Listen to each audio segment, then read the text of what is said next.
Hello everyone, this is Mumbo, and welcome back to another episode on the Hermitcraft server. It is episode 68, and today we have got some really awesome plans. As you guys know, recently we've been doing a bunch of work in the Batcave, we've been doing a bunch of work up in the drone, but sadly, we've sort of been neglecting this area right here, the Industrial District, my favourite place on the Hermitcraft server. We've got the redstone, we've got the automated farms, we've got the transportation systems, the gigantic storage system. I mean, that's not my big four, okay? If I were to name 4 things in Minecraft that I really love, those would be my 4 things. So I feel a little bit bad for not doing any work over here, and I thought we'd come over and do a tiny bit of maintenance. We're not going to be adding any new modules today, we're not going to be adding any extra farms or doing any insane bits and pieces like that. Instead, we're going to be fixing something fairly important. In fact, I would say this is probably one of the most important parts of the Industrial District, and we're standing right on top of it. This thing right here. Now, as you can see, we've had a bit of an issue in this area right here. This is the villager breeder, okay? This is where all of our villagers are being bred, as you can probably tell from this area right here. The thing is, there's only meant to be 2 villages here. That's it. There's only meant to be 2 villages in this area. All the rest of them are meant to funnel into this area and make their way up here as babies. But unfortunately, that doesn't seem to be happening, and instead, a lot of them seem to be getting stuck in here, and then they're all breeding together, making huge quantities of villagers. I mean, they've like multiplied. So as you can see, we've got ourselves a bit of a problem, and we're definitely going to have to try our best to fix this one. And I think I've come up with a way to do it, because at the minute, this definitely isn't working, is it? Now, I hate to say it, but the way that I'm going to fix this problem temporarily is probably going to make quite a few of you cringe.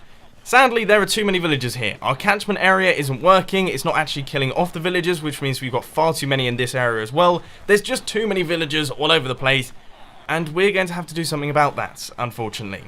Now, originally, I was going to transport them elsewhere and then kill them, but I thought it would be much more fun to actually do this by hand and use my diamond sword, and also I can check their trades to see how good they are. For example, he's got blast protection 3, this guy's got 10 gold for an emerald, that's not particularly brilliant, but we've got fire aspect 2, that's pretty good. I mean, we've got some pretty insane villagers in here. We've got Frostwalker 1 from that guy. I mean, seriously, he needs to stay. But other than that, I'm just going to make my way around and gradually start killing these guys, starting off with this chap right here. I mean, he's pretty terrible, isn't he? Just want to mention something before all of you start shouting at me down in the comment section. I do understand that I shouldn't be killing my villagers next to the village. I know that that affects the villager point score. But the thing is that as soon as you start trading with the villagers, your villager point score goes back up again. So as soon as I do a few trades, these guys will be back to breeding. Immediately, I've discovered a bit of a flaw in my plan. If I right click on this cleric right here, as you can see, he's got some pretty terrible trades. So if you hit him with the sword, look how many other villagers get damaged right there. If I'm not careful, I'm going to kill off all of the good ones. So instead, I've brought along a bow, and I'm going to try my best to actually kill these guys using the bow. But it could be very difficult. I mean, I did a pretty good job then. But what about this guy right here? I mean, it's hard to do without actually clicking on the villager himself. I don't actually know how I'm going to do this, guys, to be honest.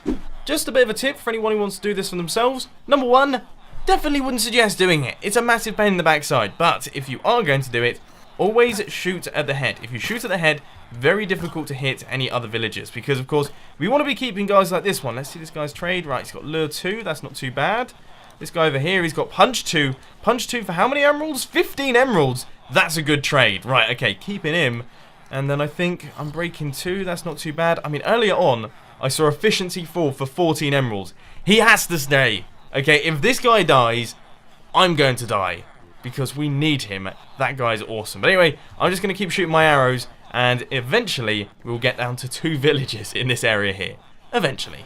So, after around about an hour of just shooting my bow into various villagers' heads, we've been left with these guys right here. Now, these are the ones that I decided not to kill because they all seem to be pretty awesome. So we have got this guy, which is mending for 28 emeralds. I actually can't remember what my own mending trade is, but you can never have too many mending villagers. Then we also have this guy, he's a farmer. All of these are farmers. All of the brown coats are farmers in here. But also we've got punch 2 for 15 emeralds. We have got fire aspect 2 for 16 emeralds.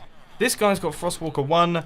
And that guy is the efficiency 4 villager for just 14 emeralds. I mean, that is a sweet, sweet trade. I cannot wait to get my hands on that one. So what I'm going to do now is I'm going to chuck in some water to transport these guys off into their own little location so that we can actually chuck them into the villager trading area.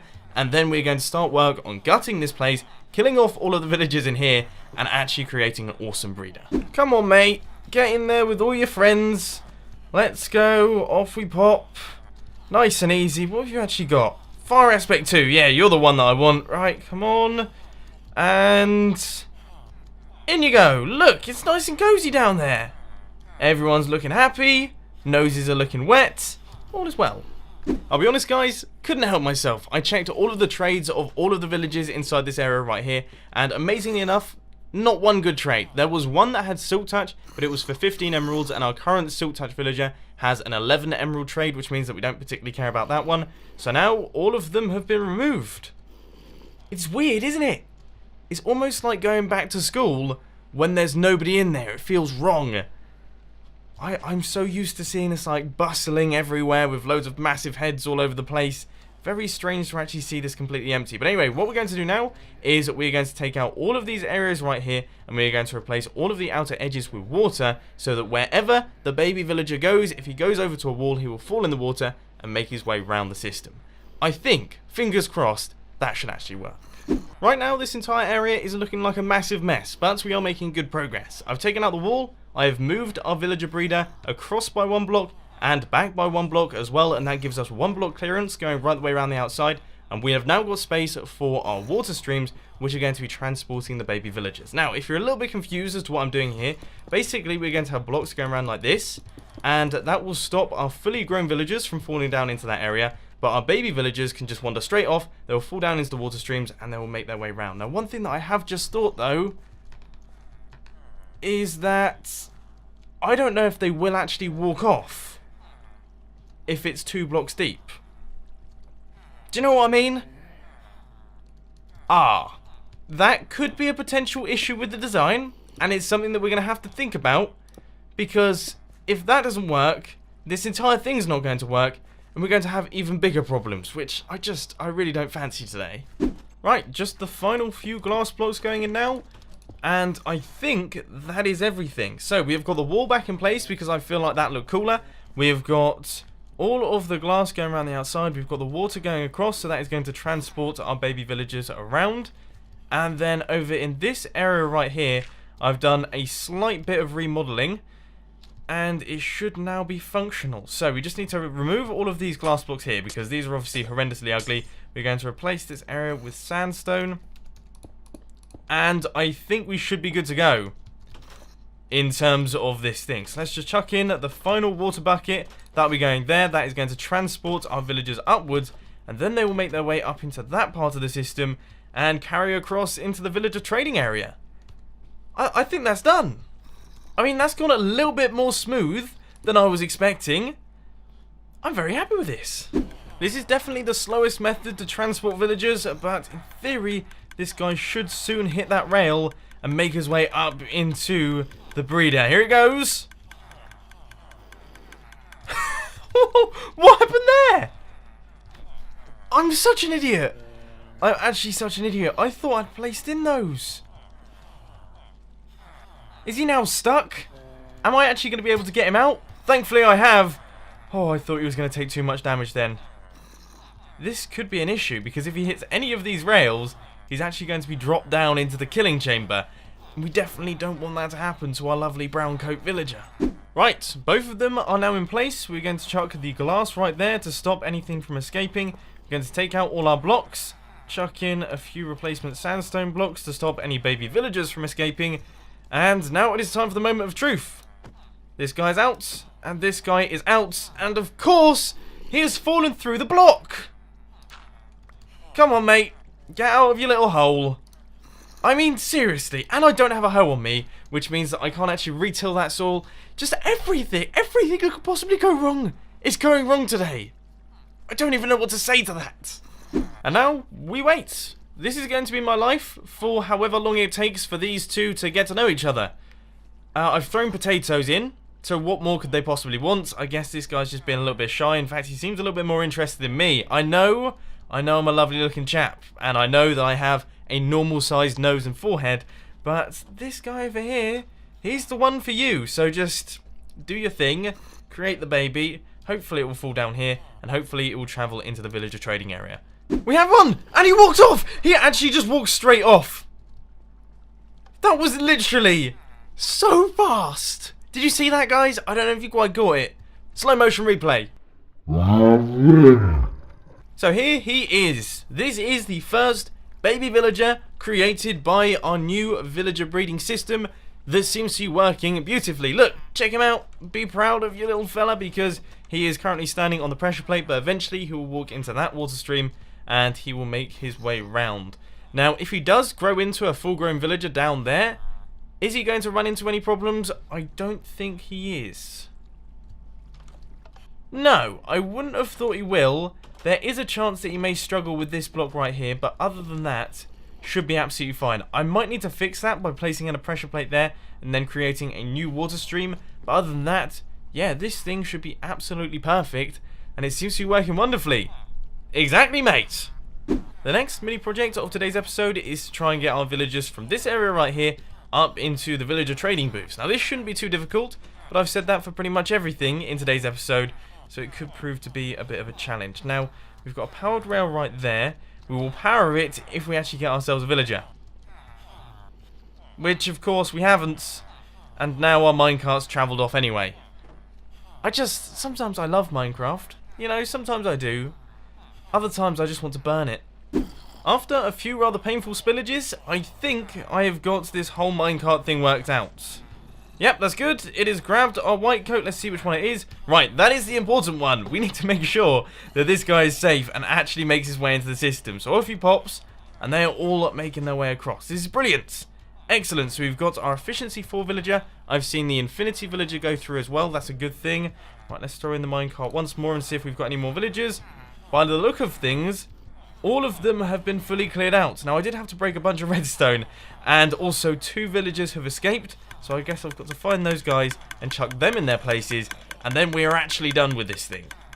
Finally, this thing is done. We have got the villagers in place. As you can see, we have got this guy right here. He has got his Frostwalker 1. Then this one over here, I believe, is the Mending Villager. Then we've got Fire Aspect 2. We've got Efficiency 4. And also Infinity. All of these are absolutely fantastic. So they've made their way into the systems, and I do believe we have another villager that has been produced by our villager breeder, and another villager as well. But this is the first villager that came out of the system. Remember the little science lab coat guy? Let's see what trades he's got. Efficiency 3. It's not like the most amazing thing that I would ever expect, and it's quite a lot of emeralds for it, but you know what? I can't complain too much. It's not dreadful.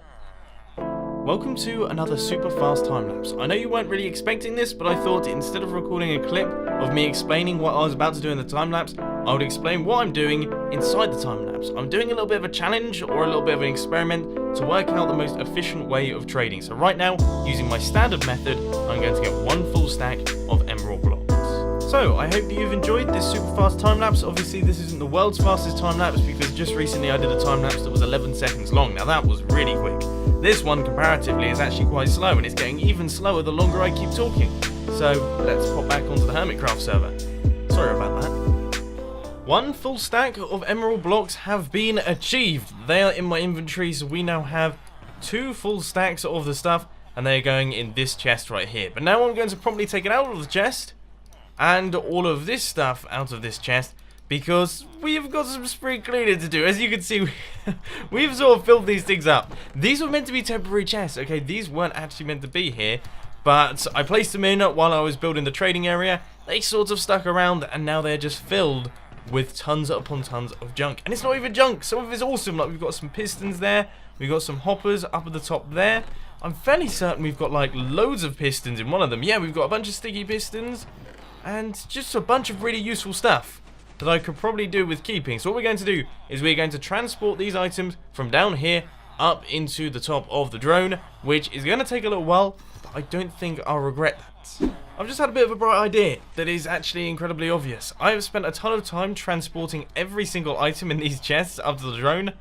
Completely forgot that I could just throw most of them out. I mean, all of this, that's junk. I mean, that's pretty much junk. That's junk. Don't really need those. Those are kind of useful. I might as well keep them. That's junk. That's junk. Yeah, we can just chuck all this in now. That's 10 times easier. I wouldn't normally do this inside a Hermitcraft episode, but I feel like you guys could do with a bit of a life hack, because I've been crafting melons for ages, And I've just remembered an old school technique to craft items quickly in Minecraft, and it's absolutely amazing, and I want to share it with you guys. So as you can see, we've got a bunch of melon slices in this chest right here, and I'm going to throw all of them on the floor. Now that might sound a little bit strange, okay? It sounds a little bit counterintuitive. Throwing all the items that you want to use to craft on the floor doesn't sound like a particularly good idea, but we're quickly just going to go across like this by hitting Control Q, throwing out all of the items. And then what we're going to do is we're going to walk over to the crafting bench, and we're going to press 1. And then press 1 again, and press 1, press 1, press 1, press 1, press 1, press 1, press 1, and then shift click our melons into the inventory. It really is that simple, and it allows us to craft things extremely quickly. So look, you can see, we just go around like that, and then there we go, 1 stack of melon blocks, and another stack of melon blocks, and another stack of melon blocks almost. I mean, this thing is absolutely rapid. And with this last little batch of carrots, we should be fully good to go, and all of our chests should now be fully filled up. Now that fast crafting technique definitely helped me out. I just want to say big thank you to Tango Tech for showing me that back in the day, because it really did help me out. But there we go.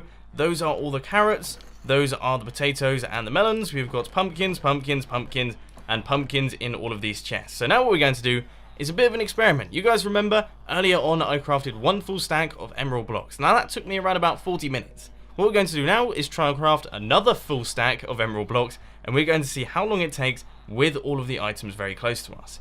I imagine the results are actually going to be quite interesting. Welcome back to another super fast time lapse. In this super fast time lapse, we're going to be doing exactly the same thing as we did in the previous super fast time lapse, which is give this exact same villager large quantities of pumpkins. If he decides to refuse our pumpkins, then we can give him melons, and if he decides to refuse our melons, then we can give him carrots. Last resort is potatoes. If he still doesn't accept our potatoes, then we have to pay him an emerald and either get some apples, some cookies, or some cake, which doesn't sound like a bad deal to me, but I personally quite like the cake. Then hopefully he will free up all of his trades and we can give him more pumpkins, melons, carrots, and potatoes. I hope you enjoyed today's super fast time lapse. So, with this brand new fancy technique, the time taken was only 26 minutes, which is 13 minutes faster than the first one, where we got the full stack of emerald blocks. Now that's awesome. 13 minutes faster, that's around about 30% or a third less of the time, which is awesome. That's so much better, because of course that means that I can get more emeralds and more emerald blocks for all of the trading that I'm going to be doing. And speaking of trading, I think it's about time that we actually did some proper trading now to try our best to get some items. As you guys know, recently we got ourselves some new villagers. We've got this guy right here, which I believe is our Frostwalker villager. Very tempted to get that, because as you can see, I need a new set of armor. And speaking of new sets of armor, we should probably get some armorers and some weaponsmiths and some toolsmiths as well, so we can get all of our fresh diamond gear using these wonderful emeralds that we have. That's the plan anyway. Guys, I've got some really bad news. Some really bad news. I was just checking out the minecart situation up at the top here, and as you can see, our villager breeder, it's not working. We've got 1, 2, 3, 4, 5. We've got 5 villagers in here, and we've got a baby as well that doesn't appear to be going off the edge. He seems to be farming. He's farming. I didn't realize they could do that. Huh. Maybe that's the reason this guy isn't going off the edge, because as you can see, he's more concentrating on farming than he is on just charging about like a baby villager should. So that might be why some of these chaps aren't going off the edge. I honestly don't know. I'm so done with the whole villager breeder thing right now. What I'm going to do in a couple seconds is I'm going to add a redstone contraption that allows me to shut off this thing to stop the villagers from breeding, because otherwise it just gets absolutely mental in there. So I'm going to add that in the next couple seconds. But also, I just want to let you guys know that I've made a tiny bit of progress in terms of the actual trading itself. I've chucked a few emeralds into a few of the villagers, and we have got a bunch of really cool things. So if we check out our toolsmith over here, I think he's offering efficiency 3 for 13 emeralds, which isn't too bad. That's pretty good.